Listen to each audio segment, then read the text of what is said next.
Law of crimes എന്നുള്ള സീരീസിൽ ഇന്ന് നമ്മൾ ഡിസ്കസ് ചെയ്യാൻ പോകുന്നത് റോങ്ഫുൾ റെസ്ട്രെയിന്റ് അതേപോലെ തന്നെ റോങ്ഫുൾ കൺഫൈൻമെന്റ് ഈ രണ്ട് ഒഫൻസസിനെ കുറിച്ചിട്ടും അതിനുള്ള പണിഷ്മെന്റിനെ കുറിച്ചിട്ടും ആണ്.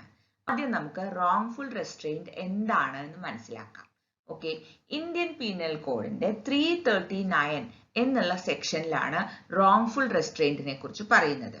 അപ്പോ തുടങ്ങുന്നത് തന്നെ റോങ്ഫുൾ എന്നുള്ള വാക്കിൽ നിന്നാണല്ലോ.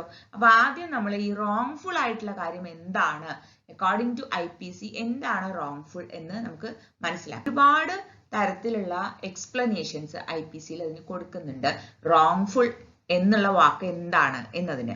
അപ്പോൾ ചുരുക്കത്തിൽ നമുക്ക് ഇങ്ങനെ പറയാം, റോങ്ഫുൾ എന്ന് പറഞ്ഞാൽ അത് അൺലോഫുൾ ആണ് അല്ലെങ്കിൽ അൺഓതറൈസ്ഡ് ആണ്. ഓക്കെ, ചുരുക്കത്തിൽ സിമ്പിൾ ആയിട്ട് നമുക്ക് ഇത്രയും മനസ്സിലാക്കിയാൽ മതി. ഒരു ആക്ട് റോങ്ഫുൾ ആവുന്നത് അത് അൺലോഫുൾ അല്ലെങ്കിൽ അൺഓതറൈസ്ഡ് ആവുമ്പോഴാണ്. ഓക്കെ, ഇനി എന്താണ് ചെയ്യണത് റോങ്ഫുൾ ആയിട്ട്? റെസ്ട്രെയിനിങ് മൂവ്മെന്റ്, ഒരാളുടെ മൂവ്മെന്റിനെ റെസ്ട്രിക്ട് ചെയ്യുകയാണ്. എങ്ങനെയാണ് ചെയ്യുന്നത്? അത് ചെയ്യാൻ ഒരു അധികാരവും ഇല്ലാത്ത ഒരാളാണ് അത് ചെയ്യുന്നത്. ചെയ്യാൻ അധികാരം ഉണ്ടെങ്കിൽ അത് റോങ്ഫുൾ ആവില്ല, അപ്പൊ അത് ലീഗൽ ആവും, അത് ഓതറൈസ്ഡ് ആവും അല്ലെ. ഇപ്പൊ പോലീസ് ഒരാളെ അറസ്റ്റ് ചെയ്യാണ്, ഒരു ലോഫുൾ അറസ്റ്റ് ആണെങ്കിൽ അത് റോങ്ഫുൾ കൺഫൈൻമെന്റോ അല്ലെങ്കിൽ റോങ്ഫുൾ റെസ്ട്രെയിന്റോ ഒന്നുമല്ല. കാരണം ആ പോലീസുകാരന് അറസ്റ്റ് ചെയ്യാനുള്ള അധികാരമുണ്ട്, അതുകൊണ്ട് തന്നെ ആ ആക്ഷൻ ലീഗൽ ആണ്, ഓതറൈസ്ഡ് ആണ്. അത്തരത്തിൽ അധികാരമൊന്നും ഇല്ലാത്ത ഒരാളുടെ മൂവ്മെന്റിനെ റെസ്ട്രിക്ട് ചെയ്യുമ്പോഴാണ് അത് റോങ്ഫുൾ റെസ്ട്രെയിന്റ് ആവുന്നത്. ഓക്കെ, ഇനി കുറച്ചുകൂടി വ്യക്തമായിട്ട് പറഞ്ഞാൽ, ഒരാൾക്ക് ഒരു പബ്ലിക് റോഡിലൂടെ നടക്കാൻ അധികാരം ഉണ്ടല്ലോ, ഉണ്ട്. അപ്പോ പബ്ലിക് റോഡിലൂടെ ഒരാൾ പോകുമ്പോൾ ആ വഴി തടയുക. ഈ വഴി തടയൽ എന്നുള്ളത് ഇപ്പോ വഴിയിൽ എന്തെങ്കിലും തടസ്സങ്ങൾ സൃഷ്ടിച്ചിട്ട് നടക്കാൻ പറ്റാത്തൊരു സ്ഥിതിയാക്കുക, അല്ലെങ്കിൽ ആ വഴി കേടുവരുത്തുക, ഇതൊക്കെ റോങ്ഫുൾ റെസ്ട്രെയിന്റ് ആണ്. കാരണം ഏതൊരാൾക്കും ആ വഴിയിലൂടെ പോകാനുള്ള സ്വാതന്ത്ര്യം ഉണ്ട്. അതിനെ റെസ്ട്രിക്ട് ചെയ്യുന്ന രീതിയിൽ ആ വഴി കേടുവരുത്തുകയോ വഴിയിൽ തടസ്സങ്ങൾ സൃഷ്ടിക്കുകയോ ചെയ്യുക. അപ്പോൾ ഇതൊക്കെ ഒരു ഫിസിക്കൽ ആക്ഷൻ ആണ് അല്ലെ. ഒരാളുടെ മൂവ്മെന്റ് ഏതെങ്കിലും ഒരു ഡയറക്ഷനിൽ, എല്ലാ ഡയറക്ഷനിലും വേണമെന്നില്ല, ഏതെങ്കിലും ഒരു പെർട്ടിക്കുലർ ഡയറക്ഷനിൽ അയാൾ പോകുന്നതിനെ തടയുക. അത് ഇപ്പോ ഫോർ എക്സാമ്പിൾ ഒരാൾ പുഴയിൽ പോയി കുളിക്കുന്നുണ്ട്. അപ്പോൾ ആ പുഴയിൽ പോയി കുളിക്കുന്ന ആൾക്ക് ഒരു കടവിൽ ഇറങ്ങാൻ പറ്റാത്ത രീതിയിൽ അയാളെ തടയുക, അതും ഒരു റോങ്ഫുൾ റെസ്ട്രെയിന്റ് ആണ്. ഓക്കെ, ഒരാള് പബ്ലിക് ആയിട്ടുള്ള ഒരു കിണർ ഉപയോഗിക്കും, പബ്ലിക് ആയിട്ടുള്ള കിണറുകൾ എല്ലാവർക്കും ഉപയോഗിക്കാലോ, ഒരാൾ ഉപയോഗിക്കാതിരിക്കാൻ വേണ്ടിയിട്ട് അയാളെ തടയുക, അതും റോങ്ഫുൾ റെസ്ട്രെയിന്റ് ആണ്. അപ്പോ റോങ്ഫുൾ റെസ്ട്രെയിന്റിന് ഫിസിക്കൽ ആക്ഷൻ വേണം എന്ന് നിർബന്ധമില്ല. ഇപ്പോ ഈ വഴി കൂടെ പോയാൽ കാല് തല്ലി ഒടിക്കും എന്ന് ഭീഷണിപ്പെടുത്തിയാൽ പോലും അയാൾ പേടിച്ചിട്ട് പിന്നെ ആ വഴിക്ക് വരില്ല. സത്യത്തിൽ അയാൾക്ക് അതിൽ കൂടെ പോവാൻ അധികാരമുണ്ട്, പക്ഷെ പേടിച്ചിട്ടാണ് അയാൾ പോവാത്തത്, അതും റോങ്ഫുൾ റെസ്ട്രെയിന്റ് ആണ്. ഓക്കെ, അപ്പൊ ചുരുക്കത്തിൽ ഇങ്ങനെയാണ്, അതായത് ഒരാൾക്ക് ഏതെങ്കിലും ഒരു വഴിക്ക് പോവാനുള്ള അധികാരം ഉണ്ടായിരിക്കെ ആ അധികാരത്തെ അല്ലെങ്കിൽ ആ അവകാശത്തെ ഉപയോഗിക്കുന്നതിൽ നിന്ന് അയാളെ തടയുന്നതാണ് റോങ്ഫുൾ റെസ്ട്രെയിന്റ്. ഈ റോങ്ഫുൾ റെസ്ട്രെയിന്റ് എക്സർസൈസ് ചെയ്യുന്ന ആൾക്ക് അങ്ങനെ ചെയ്യാനുള്ള ഒരു അധികാരവും ഉണ്ടാവാനും പാടില്ല. വളരെ ഫേമസ് ആയിട്ടുള്ള ഒരു എക്സാമ്പിൾ ആണ്, ഇതൊരു പഴയ ഡിസിഷൻ ആണ് കേട്ടോ, 1950 വന്നിട്ടുള്ളതാണ്. പക്ഷെ അത് റെലവെന്റ് ആണ്, കാരണം എബ്രഹാം വേഴ്സസ് എബ്രഹാം എന്നുള്ള ഈ ഡിസിഷനിൽ എന്താ ഉണ്ടായത് എന്ന് വെച്ചാൽ, ഒരാള് ബസ് ഓടിക്കുകയായിരുന്നു. അങ്ങനെ ബസ് ഓടിച്ചിട്ട് മറ്റൊരു ബസ്സിന്റെ മുമ്പിൽ കയറ്റി നിർത്തി. അങ്ങനെ ചെയ്യുക വഴി ഏത് ബസ്സിനാണോ ആ വഴിക്ക് പോകേണ്ടിയിരുന്നത് ആ ബസ്സിന് പോവാൻ പറ്റിയില്ല. അതാണല്ലോ, അതായത് ഒരു ബസ്സിന് നേരെ പോണം, അപ്പൊ മറ്റൊരാൾ ബസ് കൊണ്ടുവന്ന് വഴിയിൽ തടയുകയാണ്. അതായത് ഈ ബസ്സിന് ഇനി മുമ്പോട്ട് പോവാൻ സാധിക്കില്ല. അപ്പൊ കോടതി പറഞ്ഞു അത് ഒരു റോങ്ഫുൾ റെസ്ട്രെയിന്റ് ആണ്. റോങ്ഫുൾ റെസ്ട്രെയിന്റിന് ഇത്ര മാത്രമേ വേണ്ടൂ, ചെയ്യുന്ന കാര്യമാണ് ഓതറൈസ്ഡ് ആയിരിക്കണം, ഒരാളുടെ മൂവ്മെന്റ് ഏതെങ്കിലും ഒരു ഡയറക്ഷനിൽ റെസ്ട്രിക്ട് ചെയ്യുന്നതുമായിരിക്കണം, ആ ഡയറക്ഷനിൽ പോവാൻ അധികാരം ഉള്ള ഒരാളെ ആയിരിക്കണം ആ രീതിയിൽ റെസ്ട്രിക്ട് ചെയ്യുന്നത്.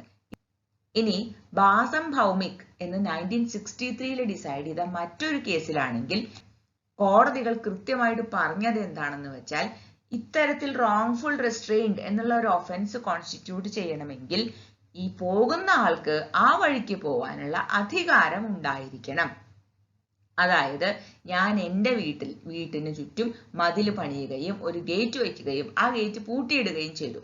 അതുവഴി വഴിയെ പോകുന്ന ഒരാൾക്ക് എൻ്റെ വീട്ടിലേക്ക് എൻ്റെ അനുമതി ഇല്ലാതെ കടന്നു വരാൻ സാധിക്കില്ല. പക്ഷെ ഇത് റോങ്ഫുൾ റെസ്ട്രെയിന്റ് അല്ല. കാരണം ഞാനൊരു പ്രൈവറ്റ് പ്രോപ്പർട്ടിയിലേക്കുള്ള, അതായത് എനിക്ക് അധികാരപ്പെട്ട ഒരു പ്രോപ്പർട്ടിയിലേക്കുള്ള വഴിയാണ് അടയ്ക്കുന്നത്. അത് റോങ്ഫുൾ റെസ്ട്രെയിന്റ് ആവുകയില്ല. ഇനി സെക്ഷൻ 341 ആണ് ഇതിനുള്ള പണിഷ്മെന്റ് പറയുന്നത്. ഈ റോങ്ഫുൾ റെസ്ട്രെയിന്റ് എന്നുള്ളത് അത്ര സീരിയസ് ആയിട്ടുള്ള ഒരു ഒഫൻസ് അല്ല ഇന്ത്യൻ പീനൽ കോഡിൽ. അതുകൊണ്ട് തന്നെ ഇതിന്റെ പണിഷ്മെന്റും കമ്പാരിറ്റീവ്ലി വളരെ കുറവാണ്. 1 മാസത്തെ തടവും പരമാവധി 500 രൂപയുമാണ് റോങ്ഫുൾ റെസ്ട്രെയിന്റിനുള്ള പണിഷ്മെന്റ് ആയിട്ട് സെക്ഷൻ 341 പറയുന്നത്. അതുകൊണ്ട് തന്നെ ക്രിമിനൽ പ്രൊസീജിയർ കോഡ് പ്രകാരം ബെയിലബിൾ ആയിട്ടുള്ള, കോമ്പൗണ്ടബിൾ ആയിട്ടുള്ള ഒരു ഒഫൻസ് ആണ് റോങ്ഫുൾ റെസ്ട്രെയിന്റ്. ഇനി നമുക്ക് റോങ്ഫുൾ കൺഫൈൻമെന്റ് എന്താണെന്ന് മനസ്സിലാക്കാം. സെക്ഷൻ 340 ഇന്ത്യൻ പീനൽ കോഡാണ് റോങ്ഫുൾ കൺഫൈൻമെന്റിനെ കുറിച്ച് പറയുന്നത്. സത്യത്തിൽ റോങ്ഫുൾ കൺഫൈൻമെന്റ് എന്നത് റോങ്ഫുൾ റെസ്ട്രെയിന്റിന്റെ തന്നെ ഒരു എക്സ്റ്റൻഷൻ ആണ് എന്ന് പറയാം.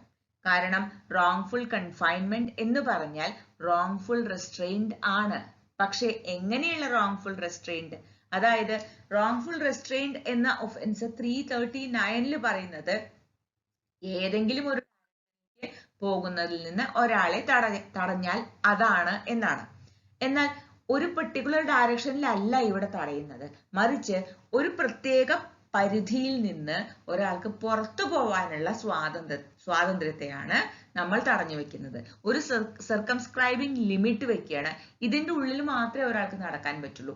അതൊരു മുറിയുടെ ഉള്ളിലാവാം, ഒരു വീടിന്റെ ഉള്ളിലാവാം, ഒരു ബിൽഡിങ്ങിന്റെ ഉള്ളിലാവാം, ഒരു ജിയോഗ്രഫിക്കൽ ഏരിയയിലാവാം. പക്ഷെ ഒരു പ്രത്യേക പരിധിക്ക് പുറത്തേക്ക് അയാൾക്ക് മൂവ് ചെയ്യാനുള്ള സ്വാതന്ത്ര്യത്തെ ഏതെങ്കിലും തരത്തിൽ ഒബ്സ്ട്രക്ട് ചെയ്യുന്നതിനെയാണ് റോങ്ഫുൾ കൺഫൈൻമെന്റ് എന്ന് പറയുന്നത്. ഉദാഹരണത്തിന്, എ ഒരു മുറിയിൽ ഇരിക്കുകയായിരുന്നു, ബി പുറത്തുനിന്ന് വാതിലടച്ചു. ഇവിടെ എക്ക് ആ മുറിയിൽ എവിടെ വേണമെങ്കിൽ നടക്കാം, പക്ഷെ പുറത്തേക്ക് ഇറങ്ങാൻ പറ്റില്ല. ഇത് റോങ്ഫുൾ കൺഫൈൻമെന്റ് ആണ്. ഇനി എയുടെ വീട്ടിലിരിക്കുന്ന സമയത്ത് പുറത്ത് 4 ആളുകളെ കൊണ്ടുവന്ന് നിർത്തിയിട്ട് ബി പറയാണ്, നീ വീടിന്റെ പുറത്തിറങ്ങിയാൽ ഞാൻ 4 സൈഡിലും ബോംബ് വെച്ചിട്ടുണ്ട്, ബോംബ് പൊട്ടും. അതുകൊണ്ട് മര്യാദയ്ക്ക് വീടിന്റെ ഉള്ളിൽ തന്നെ ഇരിക്കുന്നതാണ് നല്ലത്. പേടിച്ചിട്ട് പുറത്തേക്ക് ഇറങ്ങാൻ പറ്റുന്നില്ല, അതും റോങ്ഫുൾ കൺഫൈൻമെന്റ് ആണ്. ഓക്കെ, അപ്പോ റോങ്ഫുൾ കൺഫൈൻമെന്റില് അയാളുടെ മൂവ്മെന്റ് റെസ്ട്രിക്ട് ചെയ്യുന്നുണ്ടോ എന്നൊരു ചോദ്യം വരാം. അയാൾക്ക് വീട്ടിൽ അങ്ങോട്ടും ഇങ്ങോട്ടും ഒക്കെ നടക്കാം, പക്ഷെ അയാൾക്ക് പുറത്തിറങ്ങാൻ പറ്റില്ല.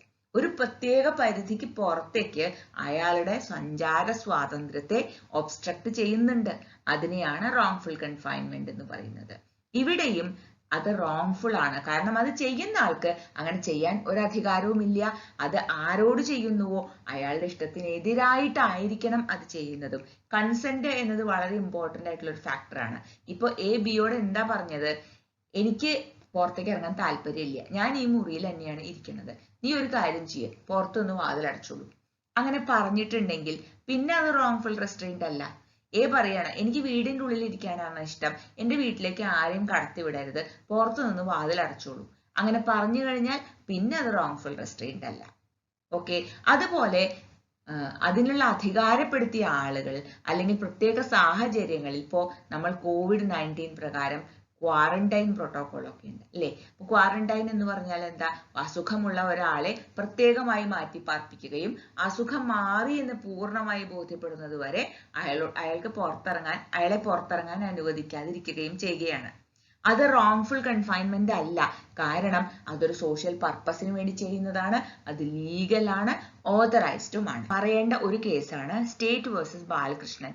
അത് 1992 ഡിസൈഡ് ചെയ്ത ഒരു കേസാണ്. ഇതിൽ എന്താ ഉണ്ടായത് വെച്ചാൽ, ഒരാളെ പോലീസ് സ്റ്റേഷനിലേക്ക് വിളിപ്പിച്ചു, എന്നിട്ട് അയാളോട് പോലീസ് സ്റ്റേഷനിൽ ഇരിക്കാൻ പറഞ്ഞു. ഒരു ദിവസം മുഴുവൻ അയാൾക്ക് അവിടെ ഇരിക്കേണ്ടി വന്നു. അപ്പൊ പോലീസുകാർ പറഞ്ഞത് എന്താ വെച്ചാൽ, ഞങ്ങൾ പിടിച്ചു വെച്ചിട്ടൊന്നുമില്ല, പോലീസ് സ്റ്റേഷനിലേക്ക് വിളിപ്പിച്ചു എന്നേ ഉള്ളൂ, വേണമെങ്കിൽ അയാൾക്ക് ഇറങ്ങി പോവായിരുന്നു. അപ്പൊ കോടതി പറഞ്ഞത് എന്താ വെച്ചാൽ, നിങ്ങൾ ഫിസിക്കലി ഒബ്സ്ട്രക്ട് ചെയ്യണം എന്നില്ല. ഒരു പോലീസ് സ്റ്റേഷന്റെ ഒരു എൻവയൺമെന്റ്, ആ പോലീസുകാരുടെ അധികാരങ്ങൾ, ഇതൊക്കെ ധാരാളമാണ്. ഒരാൾ പേടിച്ചിട്ട് പുറത്തു പോവാതെ അതിൻ്റെ ഉള്ളിൽ തന്നെ ഇരിക്കാൻ, അവിടെ ഇരിക്കാൻ പറഞ്ഞാൽ അവിടെ ഇരിക്കും. നിങ്ങൾ ഫിസിക്കലി ഒബ്സ്ട്രക്ട് ചെയ്യണം എന്നില്ല. നിങ്ങൾ അത് പ്രത്യേകമായിട്ട് എടുത്തു പറയണം എന്നുമില്ല. പോയാൽ ശരിയാവില്ല എന്നൊന്നും നിങ്ങൾ പറഞ്ഞില്ലെങ്കിൽ പോലും നിങ്ങൾ പൊക്കോളാൻ പറയാതെ ഒരാൾ ധൈര്യമായിട്ട് പോവില്ല. അതുകൊണ്ട് തന്നെ അത് റോങ്ഫുൾ കൺഫൈൻമെന്റ് ആണ് എന്ന് കോടതി പറഞ്ഞു. മനസ്സിലായില്ലേ? അപ്പോൾ ഇതിന് ഫിസിക്കൽ ഒബ്സ്ട്രക്ഷൻ വേണം എന്നില്ല. നമ്മൾ ഒരു എൻവയൺമെന്റ് ക്രിയേറ്റ് ചെയ്യാണ്, അല്ലെങ്കിൽ ഒരു ടെറർ ക്രിയേറ്റ് ചെയ്യാണ്. അത് കാരണം ഒരാൾ പേടിച്ചിട്ട് ഒരു പരിധിക്ക് പുറത്തേക്ക് പോവാതിരിക്കുകയാണെങ്കിൽ, അത് ചെയ്യുന്ന ആൾക്ക് അതിനുള്ള അധികാരം ഇല്ലാതിരിക്കുമ്പോഴാണ് അതിനെ റോങ്ഫുൾ കൺഫൈൻമെന്റ് എന്ന് പറയുന്നത്. അപ്പൊ റോങ്ഫുൾ കൺഫൈൻമെന്റ് പലപ്പോഴും പോലീസ് ഓഫീസേഴ്സും ചെയ്യാറുണ്ട്. കാരണം ഇല്ലാത്ത കുറ്റത്തിനും അല്ലെങ്കിൽ വാറണ്ട് ഇല്ലാതെയും അതിന് യോജിക്കുന്ന സാഹചര്യം അല്ലാതെയും ഒക്കെ അവർ ഒരാളെ നിർബന്ധിച്ച് പോലീസ് സ്റ്റേഷനിലോ ലോക്കപ്പിലോ ഒക്കെ ഇടുന്നത് റോങ്ഫുൾ കൺഫൈൻമെന്റ് ആണ്. അപ്പോൾ ഞാൻ ഇതുമായി ബന്ധപ്പെട്ട് ലോഫുൾ അറസ്റ്റ് എന്ന് പറഞ്ഞിട്ട് CRPCയിൽ ഒരു സീരീസ് തുടങ്ങിയിട്ടുണ്ട്. അതിൽ ആ വീഡിയോന്റെ ലിങ്ക് ഞാൻ ഡിസ്ക്രിപ്ഷൻ ബോക്സിൽ ഇടാം. അപ്പൊ നിങ്ങൾക്ക് താല്പര്യം ഉണ്ടെങ്കിൽ പോയി കാണാം. ഓക്കെ, അപ്പൊ ഇത്രയുമാണ് റോങ്ഫുൾ കൺഫൈൻമെന്റ് എന്താണ്, റോങ്ഫുൾ റെസ്ട്രെയിന്റ് എന്താണെന്ന് ഇപ്പൊ എല്ലാവർക്കും മനസ്സിലായല്ലോ. ഇനി റോങ്ഫുൾ കൺഫൈൻമെന്റിനുള്ള പണിഷ്മെന്റ് പറയുന്നത് സെക്ഷൻ 342 പണിഷ്മെന്റ് ഇതാണ്, അതായത് 1 വർഷം വരെ തടവ് ശിക്ഷയോ അല്ലെങ്കിൽ 1000 രൂപ വരെ പിഴയോ ലഭിക്കാം. ഓക്കെ, ഇതും കമ്പാരിറ്റീവ്ലി ഒരു ലെസ് സീരിയസ് ഒഫൻസ് ആണ്, ബെയിലബിൾ ആണ്, കോമ്പൗണ്ടബിളുമാണ്. ഇപ്പൊ സെക്ഷൻ 339ലും 340ലും പറയുന്ന 2 ഒഫൻസസിനെ നമ്മൾ മനസ്സിലാക്കി. ഇനി സെക്ഷൻ 343 മുതൽ 348 വരെ പറയുന്നത് ഇതേ ഒഫൻസിന്റെ കുറച്ചുകൂടി സീരിയസ് ആയിട്ടുള്ള അപ്ലിക്കേഷൻസ് ആണ്. അതായത് സെക്ഷൻ 343 പറയുന്നത് ഒരാളെ റോങ്ഫുൾ ആയി കൺഫൈൻ ചെയ്തു 3 ദിവസമോ അതിൽ കൂടുതലോ. അപ്പോ പണിഷ്മെന്റും അതിനനുസരിച്ച് കൂടും. അപ്പോൾ പണിഷ്മെന്റ് 2 years ആവാം, ഫൈനിന്റെ എമൗണ്ട് കൂടാം. 344 പറയുന്നത് wrongful confinement for more than 10 days. മറ്റൊന്നുള്ളത് 345 പറയുന്നത് ഒരാളെ റോങ്ഫുള്ളി കൺഫൈൻ ചെയ്തു, എന്നിട്ട് അയാളെ രക്ഷിക്കാൻ വേണ്ടിയിട്ട് മറ്റൊരാൾക്ക് എഡ്യൂക്കേഷൻ കൊടുക്കേണ്ടി വന്നു. പിന്നെ അതേപോലെ മറ്റൊരു ഒഫൻസ് ആണ് ഒരാളെ റോങ്ഫുൾ ആയിട്ട് കൺഫൈൻ ചെയ്തിട്ട് അവരുടെ ബന്ധുക്കളോട് പണം ആവശ്യപ്പെടുക. അതും കുറച്ചുകൂടി സീരിയസ് ആയിട്ടുള്ള ഒരു ഒഫൻസ് ആണ്. അതുപോലെ മറ്റൊരു ഒഫൻസ് ആണ് ഒരാളെ റോങ്ഫുള്ളി കൺഫൈൻ ചെയ്തിട്ട് അയാളുടെ ബന്ധുക്കളിൽ നിന്ന് പണം ആവശ്യപ്പെടുക.